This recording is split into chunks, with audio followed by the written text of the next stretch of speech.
નમસ્કાર, આપ નિહાળી રહ્યા છો મંતવ્ય ન્યૂઝ અને ગુજરાત એટ 10 સાથે હું જીત ગઢવી। સમાચારની શરૂઆત કરીએ તો અમદાવાદ જિલ્લા અને તાલુકા પંચાયતની બેઠકો માટે ભાજપ દ્વારા સેન્સ પ્રક્રિયા હાથ ધરવામાં આવી હતી। સાણંદ એપીએમસી ખાતે 2 દિવસ સુધી આ પ્રક્રિયા યોજાઈ હતી। આ દરમિયાન અમદાવાદ જિલ્લા તેમજ સાણંદ, બાવળા, વિરમગામ, માંડલ અને દેત્રોજ તાલુકાઓ સાથે વિરમગામ નગરની બેઠકો માટે સેન્સ લેવામાં આવી હતી। સેન્સ પ્રક્રિયા માટે ભાજપના 3 નિરીક્ષકો રાજકોટ, ભાવનગર અને જામનગરમાંથી હાજર રહ્યા હતા। 6 જિલ્લા પંચાયત બેઠકો માટે 53 ઉમેદવારો અને તાલુકા પંચાયતની બેઠકો માટે 147 ઉમેદવારોએ ફોર્મ ભર્યા હતા।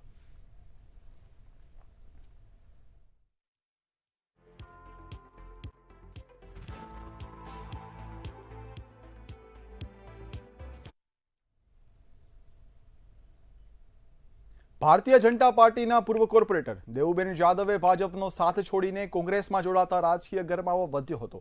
કોંગ્રેસમાં જોડાયા બાદ તેમણે નિવેદન આપ્યું કે ભાજપમાં તેમના સમાજને અવગણવામાં આવી રહ્યો હતો અને ખોટા આરોપો પણ લગાવવામાં આવ્યા હતા।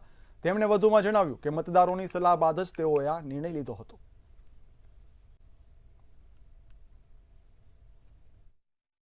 ચૂંટણીનો માહોલ ચાલી રહ્યો છે અને તેના જ વચ્ચે પૂર્વ કોર્પોરેટર દેવુબેન જાદવે ભાજપનો સાથ છોડીને કોંગ્રેસનો હાથ પકડ્યો છે। તેમના પતિએ પણ કોંગ્રેસનો હાથ પકડ્યો છે। આપણી સાથે દેવુબેન છે, એમની સાથે વાત કરીશું। દેવુબેન શું કહી રહ્યા છે સમગ્ર મામલે? દેવુબેન શું કહેશો, શા કારણે કોંગ્રેસનો હાથ પકડવો પડ્યો? અમે ભાજપમાં ચૂંટાયેલા પ્રતિનિધિ તરીકે 10 વર્ષ અવિરત સેવા આપી છે। અમે આમ માણસો નાનાથી માંડીને હર કોઈ માણસની સેવા કરી છે। તો અમારી હારે હર કોઈ જ્ઞાતિ, અમે કોઈ જ્ઞાતિ જાતિનો કોઈ ને એવું નથી કે આ જ્ઞાતિ છે તે, અમે હરેક નાગરિકની સેવા આપી છે। દાખલાથી માંડીને ગમે તે કામ હોય, ગટર ઉભરાણી હોય, લાઇટ, પાણી, જે કાંઈ સુવિધા કોર્પોરેશન તરફથી મળતી હોય એમાં અમે અવિરત કામ કર્યું છે। એ આ જનતા જાણે છે। એટલા માટે અમે જનતાનો સાથ સહકાર લઈ અને અમે કોંગ્રેસનો ખેસ ધારણ કર્યો છે। આપને સસ્પેન્ડ પણ કરવામાં આવ્યા હતા 6 વર્ષ માટે। શું કહેશો, સમગ્ર મામલો શું હતો અને શું કહેશો સમગ્ર મામલે? જો ભાઈ 6 વર્ષ આ અમે જે ક્વાર્ટર માંગ્યા એ કાંઈ એવો એટલો બધો ગંભીર મામલો નથી અને અમે સાચી રીતે માંગ્યા હતા, છતાં અમને 6 વર્ષ માટે સસ્પેન્ડ કેવી રીતે? મારે એ પ્રશ્ન છે। ક્વાર્ટર માટે તમને તમારા ઉપર પરિવારવાદનો આક્ષેપ લાગ્યો હતો અને ત્યારબાદ તમને સસ્પેન્ડ કરવામાં આવ્યા હતા। શું કહેશો સમગ્ર મામલે? આ પ્રકરણ કઈ રીતનું હતું અને શું કહેશો, કોઈ ષડયંત્ર રચાણું હતું કે કેમ? જો ષડયંત્ર રચવા વાળે રહીશું હોય છે, અમને એવું લાગતું હતું કે આ ષડયંત્ર જ છે। તમે શું કહેશો મનસુખભાઈ, શું કહેશો સમગ્ર પ્રકરણ શું હતું? પ્રકરણ ખોટી રીતના અમારી માથે આક્ષેપ કરવાના આવ્યા હતા કે ભાઈ તમે કરોડોના ક્વાર્ટરનું કૌભાંડ કરી નાખ્યું, પણ અમે કોઈ પ્રકારનું કૌભાંડ કરેલ નથી અને અમને આપેલ પણ નથી। આ તો એક ષડયંત્ર કરી અમને ખોટી રીતે બદનામ કરવામાં આવ્યા છે। હવે કઈ રીતે તમે આખું કોંગ્રેસમાં જોડાણા અને જીતીને કઈ રીતે આવશો જો ટિકિટ મળશે તો? હવે એ તો આમ જનતા બધું જાણે જ છે કે કોઈને કામ કર્યા છે, કોઈને નથી કર્યા। સાચું ખોટું જે કર્યું હોય એ આ જનતા જવાબ આપવાની છે। મારે હું મોટી કરું એ બધું નકામું છે ભાઈ, એ તો આ જનતા જ જવાબ આપશે ને 110% મને વિશ્વાસ છે કે આમ જનતા બધી અમારી સાથે છે અને એ જ અમને વિજય અપાવશે। આપણી સાથે પૂર્વ કોર્પોરેટર દેવુબેન જાદવ અને તેમના પતિ કે જેઓ જણાવી રહ્યા છે કે ક્યાંક ને ક્યાંક જે આક્ષેપ તેમના પર લાગ્યા હતા, જે ગંભીર પ્રકારના આક્ષેપ જે લાગ્યા હતા તે તદ્દન પાયાવિહોણા છે અને હવે તેઓ કોંગ્રેસનો જ્યારે હાથ પકડ્યો છે ત્યારે આગામી સમયમાં પણ તેઓ ટિકિટ લાવશે અને ટિકિટ લાવીને ભવ્ય વિજય થશે એ પ્રકારનો દાવો છે તે કરી રહ્યા છે। કેમેરા લલિત વ્યાસ સાથે ધ્રુવ કુંડેલ, રાજકોટ। રાજકોટમાં ભાજપના પૂર્વ વિવાદિત કોર્પોરેટર દેવુ જાદવ કોંગ્રેસમાં જોડાયા છે। દેવુ જાદવે પોતાના ટેકેદારો સાથે કોંગ્રેસમાં પ્રવેશ કર્યો છે, જેની ઠુમરની હાજરીમાં કોંગ્રેસનો ખેસ ધારણ કર્યો હતો। દેવુ જાદવ આવાસ કૌભાંડમાં સંડોવાયેલા હતા ત્યારે ભાજપે દેવુ જાદવને 6 વર્ષ માટે પાર્ટીમાંથી સસ્પેન્ડ કર્યા હતા। દેવુ જાદવના કૌભાંડને લઈ કોંગ્રેસ દ્વારા ઉગ્ર વિરોધ કરાયો હતો। હવે કોંગ્રેસ દ્વારા તેમને ખેસ ફેરવતા કોંગ્રેસે ભાજપને સામે ચાલી મુદ્દો આપ્યો હોવાની રાજકીય ચર્ચા હાલ શરૂ થઈ છે।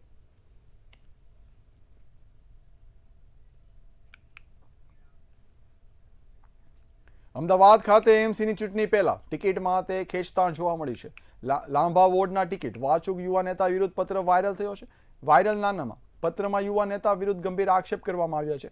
યુવા નેતા રાહુલ ભરવાડ ડોનેશનની માંગ કરતાનો ઉલ્લેખ પણ કરવામાં આવ્યો છે. પ્રદેશ પ્રમુખ અને શહેર પ્રમુખને નાનામો પત્ર મોકલવામાં આવ્યો છે.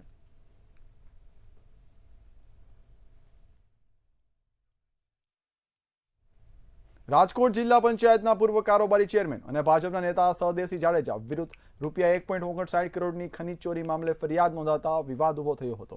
ગોંડલ તાલુકા પોલીસ સ્ટેશનમાં સહદેવસિંહ સહિત 9 લોકો સામે રોયલ્ટી ઇન્સ્પેક્ટરે ગુનો નોંધ્યો હતો. ફરિયાદ બાદ સહદેવસિંહ સેન્સ પ્રક્રિયામાં પોતાની પત્ની માટે હાજર રહેતા પોલીસની કામગીરી પર હાલ સવાલો ઉઠ્યા હતા. ત્યારે એક કોલસાના કારોબારીમાં એના હાથ કાળા થયા અને એક એફઆઈઆરમાં નામ ખુલ્યું. એમાં એના આગોતરા મૂક્યા, આગોતરા ન મળ્યા. સેશન કોર્ટમાંથી 420 જેવી કલમમાં જામીન મુક્ત છે. એવો આરોપી હાલમાં પરમ દિવસ ગોંડલની માર્કેટ યાર્ડ ખાતે એક સેન્સ પ્રક્રિયામાં એમના પત્ની માટે એક સેન્સ પ્રક્રિયામાં હાજર રહી અને સેવાળાની સીટમાં એને ટિકિટ માગી.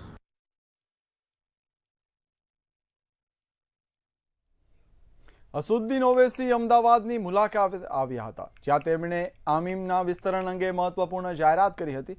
તેમણે જણાવ્યું કે રાજ્યની 15 મહાનગરપાલિકાઓમાંથી 6માં અમદાવાદ, વડોદરા, સુરત, નવસારી, ભાવનગર અને ગાંધીધામમાં પાર્ટી પોતાના ઉમેદવારો ઊભા કરશે. સાથે જ નગરપાલિકા, તાલુકા પંચાયત અને જિલ્લા પંચાયતની બેઠકો પર આમીમ જોરદાર હાજરી નોંધાવશે. યુસીસી મુદ્દે ઓવૈસીએ સરકાર પર નિશાન સાધતા કહ્યું કે આ કાયદા અંગે લોકોને પૂરતી માહિતી આપવામાં આવી નથી અને ઉત્તરાખંડના કોડની નકલ છે.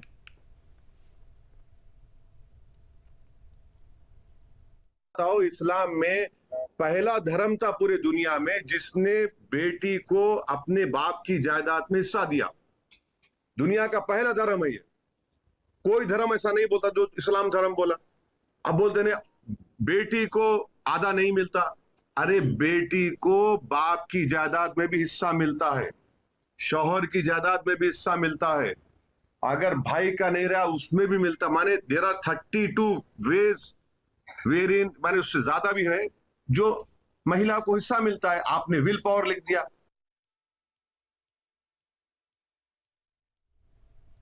સ્થાનિક સ્વરાજ્યની ચૂંટણીનો શંખનાદ વાગતા જ નવસારી ભાજપમાં મોટું ગાબડું પડ્યું છે. ભાજપના સૌથી વધુ કાર્યકરો વિધિવત કોંગ્રેસમાં જોડાયા હતા. ચીખલી તાલુકાના હરણગામમાં ડેપ્યુટી સરપંચ સમર્થકો સાથે ભાજપને રામ રામ કરી કોંગ્રેસમાં જોડાયા હતા. ધારાસભ્ય અનંત પટેલ, જિલ્લા કોંગ્રેસ પ્રમુખ શૈલેષ પટેલના હસ્તે કાર્યકરોને વિધિવત કોંગ્રેસનો ખેસ ધારણ કરવામાં આવ્યો હતો. મતદાન પહેલા જ પક્ષ પલટો થતા ચીખલી તાલુકાના રાજકારણમાં હાલ ગરમાવો આવ્યો છે.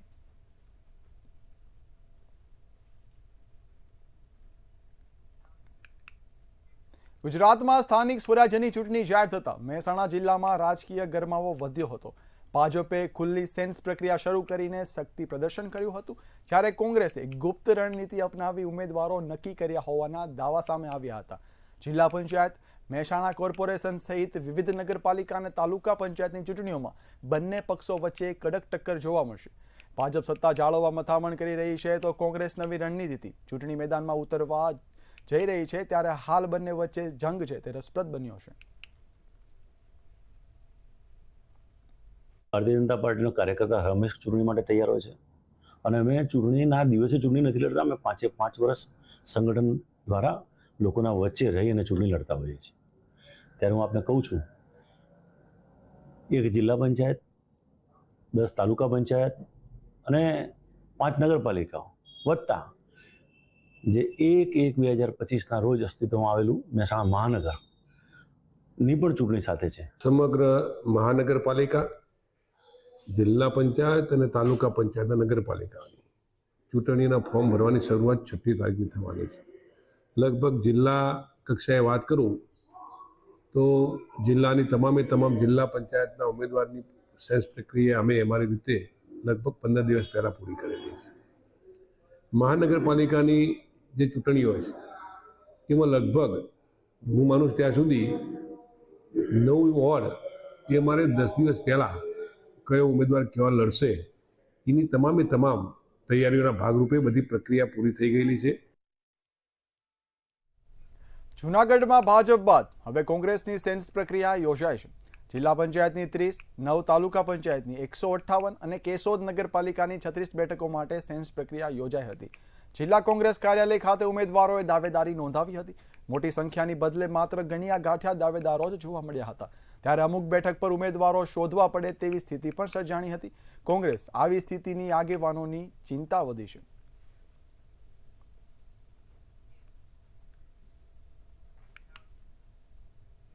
સ્થાનિક સ્વરાજ્યની ચૂંટણીઓ જાહેર થતા રાજકીય માહોલમાં ગરમાવો જોવા મળી રહ્યો છે. નવસારી મહાનગરપાલિકાની ચૂંટણી લઈને કાર્યકરોમાં ભારે ઉત્સાહ જોવા મળી રહ્યો છે. 13 વોર્ડની 52 બેઠકો માટે ભાજપમાં 347 ઉમેદવારોએ દાવેદારી નોંધાવી હતી. વોર્ડ નંબર 5, 6 અને 13માં ભારે રસાકસી વચ્ચે ઉમેદવારોએ પોતાની દાવેદારી છે તે નોંધાવી હતી.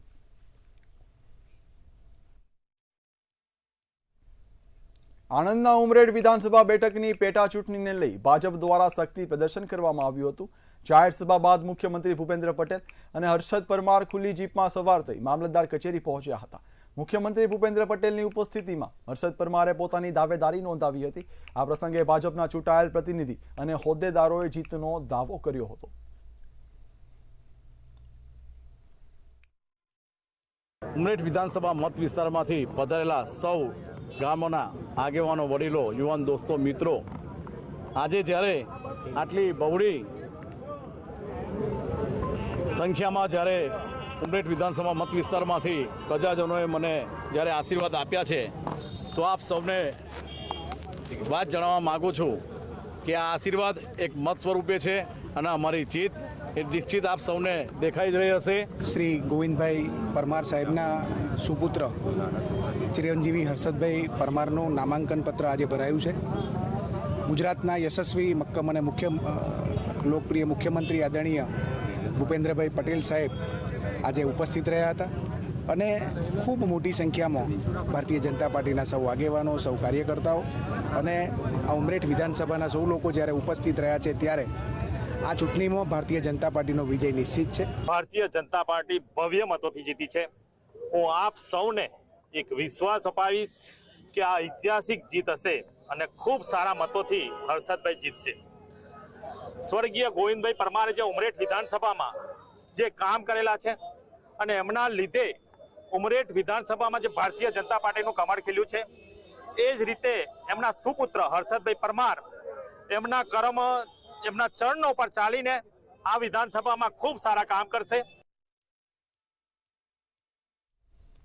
ગુજરાતમાં રાજકીય તણાવ વધતો જાય છે, જ્યાં ભાજપ સામે આપ દબાણની રાજનીતિના આક્ષેપો થઈ રહ્યા છે. આપ સાથે જોડાયેલા નેતાઓ પર પોલીસ કાર્યવાહી, રાત્રિના દરોડા અને ફરિયાદોની ચર્ચા થઈ રહી છે. ત્યારે આ મામલે આપના નેતા ગોપાલ ઇટાલિયાનું નિવેદન સામે આવ્યું હતું. તેમણે જણાવ્યું કે ગુજરાતમાં ભાજપને આપનો ડર દિવસે ને દિવસે વધતો જાય છે. ભાજપના નેતાને સપનામાં કેજરીવાલ આવે છે અને સાવરણા પણ આવે છે.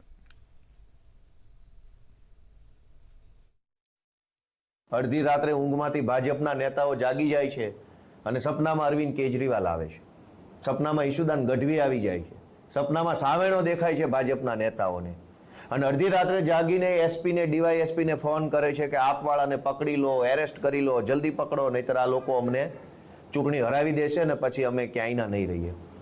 રોજ રાત્રે 12 વાગ્યા પછી ભાજપના નેતાઓના સપનામાં સાવેણો આવે છે. આમ આદમી પાર્ટીનો સામાન્ય કાર્યકર્તા ટોપી, સફેદ ટોપી પહેરીને ફરતો એવું દેખાય છે અને એટલા બધા ડરે છે કે રોજ રાત્રે પોલીસ આવે છે. ગુજરાતમાં છેલ્લા 1 મહિનાથી રાતના 12 વાગ્યા પછી આખા ગુજરાતના એસપી, ડીવાયએસપીઓ આમ આદમી પાર્ટીના કાર્યકર્તાઓને એરેસ્ટ કરવા માટે સક્રિય થઈ જાય છે. રાજકોટ ગ્રામ્ય વિસ્તારમાં સાયબર ક્રાઇમ સામે મોટી કાર્યવાહી કરવામાં આવી હતી. એસઓજી સાયબર સેલ દ્વારા હાથ ધરાયેલા મ્યુલ હન્ટ ઓપરેશન હેઠળ કરોડો રૂપિયાના ફ્રોડનો પર્દાફાશ થયો હતો. આ કેસમાં અત્યાર સુધીમાં મનીષ ચોરેલા સહિત અનેક આરોપીઓની ધરપકડ થઈ હતી. તપાસમાં ખુલ્યું છે કે મનીષ મ્યુલ એકાઉન્ટ ધારક તરીકે કાર્યરત હતો અને સૌરાષ્ટ્રના ખાંભા, સાવરકુંડલા, લાઠી, ગોંડલ અને રાજકોટના બેડી માર્કેટિંગ યાર્ડમાં પેઢીઓ મારફતે અંદાજે રૂપિયા 1500 કરોડના ટ્રાન્ઝેક્શન કરતો હતો.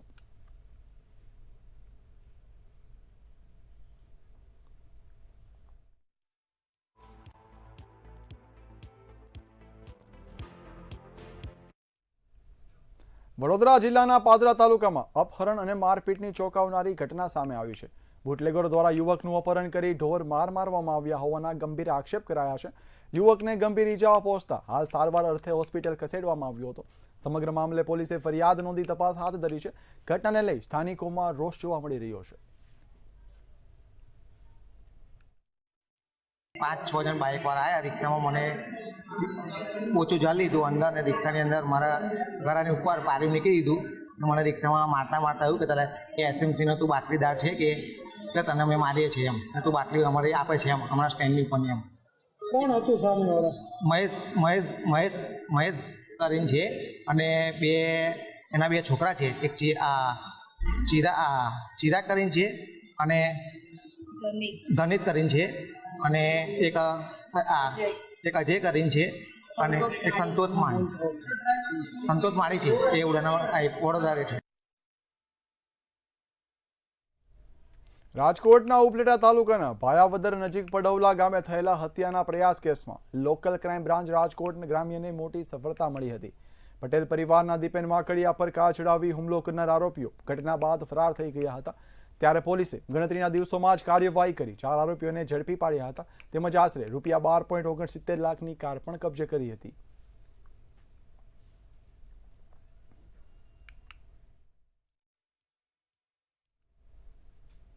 સુરત રેલવે સ્ટેશન પર ચાલુ ટ્રેનમાં ચડવા જતા મુસાફર ટ્રેન નીચે પટકાયો હતો.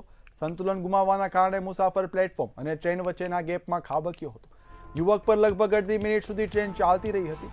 સુરત રેલવે પોલીસની સર્વેલન્સ ટીમ તાત્કાલિક ટ્રેન ઊભી રખાવી યુવકને મોતના મુખમાંથી હેમખેમ બહાર કાઢ્યો હતો.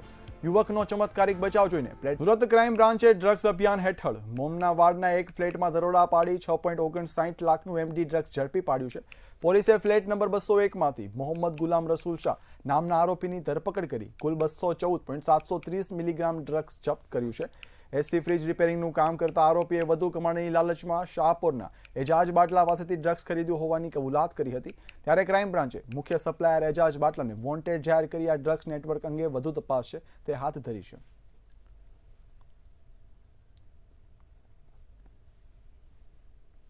બાતમી આધારે પીએસઆઈ પુવાર સાહેબ, પીઆઈ પરમાર સાહેબ અને પીએસઆઈ મીરની ટીમે ત્યાં રેડ કરતા રેડમાં 214.730 ગ્રામ એમડી, ₹6,44,190નો મુદ્દામાલ મળી આવેલ અને એ આરોપી ગોપીપુરામાં રહે છે અને આ આરોપીના વિરુદ્ધમાં બીજા કોઈ ગુના નથી. આ આરોપીમાં એને પકડ્યા પછી એની પૂછપરછ કરતા મુદ્દામાલ ક્યાંથી લાવેલ હતો એ મુદ્દામાલ એજાજ ઉર્ફે બાટલા મુસ્તાક ડાયર શાહપુરનાઓને વોન્ટેડ જાહેર કરેલ છે, જેના પાસેથી એ આ એમડી ડ્રગ ખરીદતો હતો. સુરતમાં સચિન જીઆઈડીસી પોલીસ દ્વારા મોટી કાર્યવાહી કરવામાં આવી છે. લગ્નની લાલચ આપી સગીરાનું અપહરણ કરી શારીરિક શોષણ કરનાર ફરાર આરોપી અમન યમારની ધરપકડ કરાઈ છે. પોલીસે ચોપડે ગુનો નોંધ્યા બાદ વોન્ટેડ આરોપીને બાતમીના આધારે ઝડપી પાડવામાં આવ્યો હતો. પોલીસે સગીરાનો સુરક્ષિત કબજો મેળવી પરિવારને તેને સોંપી હતી. તેમજ આરોપી વિરુદ્ધ અપહરણ અને પોક્સો હેઠળ કાયદેસરની કાર્યવાહી શરૂ કરી હતી.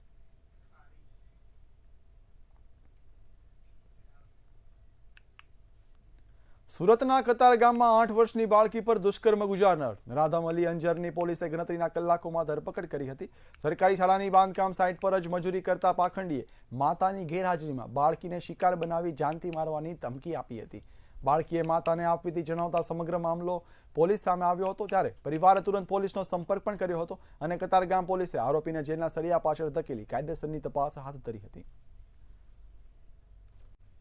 પોલીસે આ ગુનાની ગંભીરતાને ધ્યાને લઈ ત્વરિત એક્શન લેતા આ કામના ગુનામાં સંડોવાયેલ આરોપીને તાત્કાલિક ધરપકડ કરી આગળની કાર્યવાહી હાથ ધરેલ છે. આ ગુનાના કામે સંડોવાયેલ આરોપી અલી અંજર મોહમ્મદ હબલુ આલમ કે જે કટિહાર બિહારનો રહેવાસી છે એની આ ગુનાના કામે ધરપકડ કરવામાં આવી છે.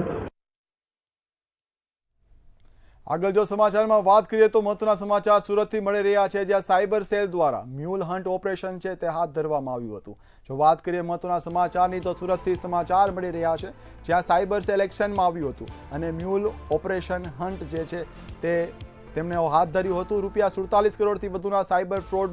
મહત્વની વાત કરીએ મહત્વના સમાચારની તો સુરત સાયબર સેલ એક્શનમાં આવ્યું છે અને એક કૌભાંડનો પર્દાફાશ કર્યો છે. તેને મ્યુલ ઓપરેશન હન્ટ દ્વારા પકડી પડાયું છે. 47 કરોડથી વધુના સાયબર ફ્રોડનો પર્દાફાશ કરવામાં આવ્યો છે.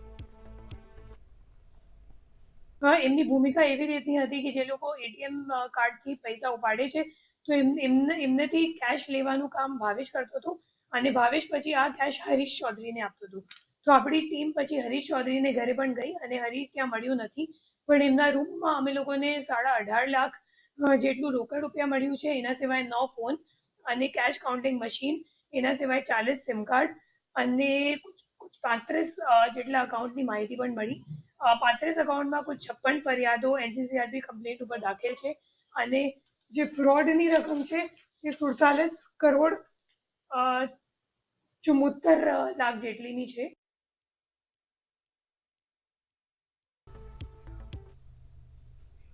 સાંસદ રાઘવ ચડ્ડા પર કોંગ્રેસના આગેવાન કરસનબાપા ભાદરકાનું નિવેદન સામે આવ્યું છે. મંતવ્ય ન્યૂઝ સાથેની ખાસ વાતચીતમાં તેમણે જણાવ્યું કે આમ આદમી પાર્ટીએ ભાજપનું ગલુડિયું છે. સ્થાનિક સ્વરાજ્યની ચૂંટણીઓમાં પૂરી તાકાત સાથે ચૂંટણી લડીને જીત હાંસિલ કરીશું. કોઈ પણ વ્યક્તિને ટાર્ગેટ ન કરી ખેડૂતોના સહિતમાં તમામ મુદ્દે ચૂંટણી લડીશું. આમ આદમી પાર્ટી સાથે રામ રામ કર્યા બાદ 19 જાન્યુઆરીએ કરશનબાપુ ભાદરકા કે જેમણે કોંગ્રેસનો કેસ દાખલ કર્યો છે અને સ્થાનિક સ્વરાજ્યની ચૂંટણીઓ જ્યારે આવી રહી છે ત્યારે પૂરી તાકાતથી જે છે તે મેદાનમાં ઉતરવાની વાત કરી રહ્યા છે. સીધા જ કરશનબાપુ ભાદરકા આપણી સાથે જોડાયા છે, તેમની સાથે વાત કરીશું. બાપુ, સ્થાનિક સ્વરાજ્યની ચૂંટણીમાં કઈ રીતની રણનીતિ, શું કહેશો? લોકશાહીને પ્રેમ કરીએ છીએ અને લોકશાહીની વાસ્તવિકતા લોકો સુધી લઈ જઈશું. સાથે સાથે આખું ગુજરાત અને દેશ સ્વીકારે છે કે ભાજપથી ત્રાહિમામ થઈ ગયા છે લોકો, અને ભાજપને પણ ખબર છે કે નફરતનું પૂર આવેલું છે. એટલા માટે કોઈ ચિંતાનું કારણ નથી. કોંગ્રેસમય વાતાવરણ બનતું જાય છે અને કોંગ્રેસમય પરિણામ આવશે. છેલ્લો શ્વાસ માણસ લેતો હોય ને, છેલ્લા હિબકા લેતો હોય એ રીતે ભાજપે પોતાની જાતને બચાવવા માટે આમ આદમી પાર્ટીને પણ માર્કેટમાં કોંગ્રેસના મત તોડવા માટે ઉતાર્યું છે. પણ અમને આનંદ એ છે કે લોકો એ પણ જાણી ગયા છે, એટલે એ સુરસુર્યું થવાનું છે. પછી આમ આદમી પાર્ટી હોય કે ભાજપ હોય, કારણ કે અમે અને લોકો જાણે છે કે રાષ્ટ્ર માટે 1947 થી આજ સુધી માવતર પાર્ટી જો કોઈ હોય તો એ કોંગ્રેસ છે. હા, અમારો સીધો ટાર્ગેટ છે બીજેપીની દાદાગીરી ઉપર. અમારો સીધો ટાર્ગેટ છે બીજેપીનું ગલુડિયું, બીજેપીનું વેન્ટિલેટર આમ આદમી પાર્ટી તરફ. એટલે એ બધું જ અમે નાચી લઈશું, એ બધા જ કોયડા અમે ઉકેલી લઈશું અને છેલ્લે તાકાત વાળી વસ્તુ જે વધશે એ લોકહિત, લોકશાહીનું હિત, એક ગુજરાતી અને ખેડૂતનું હિત બચશે. અને એ માટે અમે અને અમારી પાર્ટી કોંગ્રેસ ખૂબ પ્રયત્ન કરી રહી છે. રાઘવજીએ જે સ્ટેટમેન્ટ આપ્યું, સાહેબ, રાઘવજી માત્ર રાજ્યસભાના સાંસદ નથી. આમ આદમી પાર્ટીની સેન્ટ્રલ કોર કમિટી જે મુખ્ય નિર્ણય લેનારા 4-5 જણા છે એમાંના એક છે. એ વ્યક્તિ પણ ક્યાંક ને ક્યાંક લોકો માટે પ્રશ્ન પાર્લામેન્ટમાં મૂકે તો એ પણ આને પેટમાં દુખે છે કે નહીં બોલવાનું, આમાં ભાજપને નુકસાન થાય છે. એટલે આજે હું એ પણ એક સ્ટેટમેન્ટ મીડિયાને આપવાનો છું કે ગુજરાતના આગેવાનો આમ આદમી પાર્ટીના જે મોટી કરે છે, પોલીસ સ્ટેશનોમાં જઈને ન કરવાના ધંધા કરે છે, ગમે ત્યાં જઈને મોટા ગળા ફાડે છે ને, એ લોકોને મારે તમારા માધ્યમથી પણ કહેવું છે કે સ્થાનિક સ્વરાજ્યની ચૂંટણી માટે આમ આદમી પાર્ટીનું કોઈ પણ નેતું મત માંગવા જાય ને તો પેલા એ જે રાઘવજીએ સ્ટેટમેન્ટ નિવેદન આપ્યું એની સ્પષ્ટતા કરે, અને પછી જો લોકશાહીને એક ટકો પ્રેમ કરતા હોય, ગુજરાતીઓનું એક ટકો હિત ઈચ્છતા હોય તો પેલા રાઘવજીના સ્ટેટમેન્ટ બાબતે સ્પષ્ટતા કરે, પછી બીજી બધી ફાંકા ફોજદારી કરે. જી, પણ આમાં કોઈ એક મુદ્દો નહીં, બધું ભેરાઈ ગયું છે, ધ્રોકેટ જામી ગઈ છે ભાજપના રાજમાં, અને એમાંય વળી પાછું એને સપોર્ટ કરવા વાળું ગલુડિયું મળી ગયું છે આમ આદમી પાર્ટી. આ સ્પષ્ટતા અમે કરીશું. ભરોસો છે કે લોકો માવતર પાર્ટી કોંગ્રેસ પાર્ટીની હિસ્ટ્રી, કોંગ્રેસના જૂના રાષ્ટ્ર પ્રત્યે અને ગુજરાત પ્રત્યે કરેલા કામો યાદ કરશે અને ફરીથી માવતર પાર્ટી કોંગ્રેસ પાર્ટીને લાવશે. જી, ચોક્કસથી કહી શકાય કે સ્થાનિક સ્વરાજ્યની ચૂંટણીમાં જે છે તે કોંગ્રેસનો ભવ્ય વિજય થશે અને ભાજપની કારમી હાર થશે એવું કરશનબાપુ જણાવી રહ્યા છે. ભારત જોશી, મંતવ્ય ન્યૂઝ, જૂનાગઢ. તો હાલ ગુજરાતે 10 માં બસ આટલું જ. વધુ અપડેટ્સ માટે જોતા રહો મંતવ્ય ન્યૂઝ. નમસ્કાર.